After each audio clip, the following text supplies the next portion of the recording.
It's often the case that when an Islamist extremist espouses theocratic bigotry and a jihadist terrorist takes that theocratic bigotry and attempts to implement it in the real world through direct action, that we all demand that Muslims do more to challenge theocratic bigotry within our communities.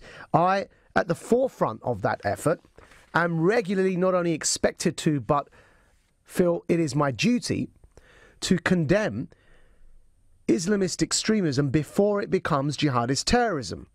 And so the bigotry that is theocratic Islamist extremism and the relationship it has to violence, to terrorism, is something which we don't speak often, as I say, as a Muslim, we don't speak out as often as I'd like, and think we should do so more. And we're expected to, and it is demanded of us to do so. So take that, what I've just said, and apply it now to far-right neo-Nazism and white supremacism.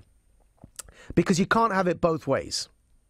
If, on the one hand, Islamist extremism has a relationship to, even if not causal, but certainly has a relationship to jihadist terrorism, if extreme theocratic bigotry as espoused by Muslim fundamentalists is in part responsible for jihadist terrorism, and as a result, we have to condemn and challenge that extreme Islamist bigotry wherever and whenever we see it. And we start by doing what, folks? By naming it as Islamist extremism.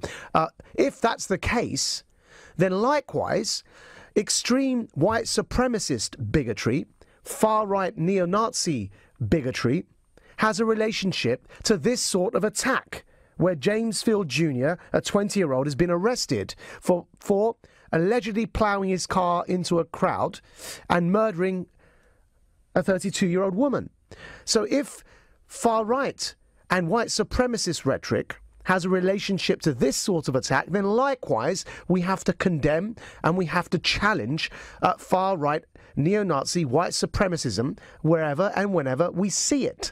And again, continuing with the analogy, if Muslims are expected and should indeed challenge Islamist extremism within our own communities wherever it rears its head, then its twin evil, its symbiotic partner in the form of neo-Nazism, far-right white supremacism, likewise, the white working-class English lad, or in America, the white working-class American lad in their 20s, needs to challenge neo-Nazi extremism in his or her community, wherever and whenever they see it. You can't have it both ways. And I say to my fellow Muslims, likewise, if you are upset at the rise, at the alarming pace of the rise in white supremacist rhetoric, and you do expect everybody to condemn it wherever they see it, then likewise within our own communities, the same should apply to our own extremists. Consistency is key here, folks. You didn't frankly have the balls to put country before party.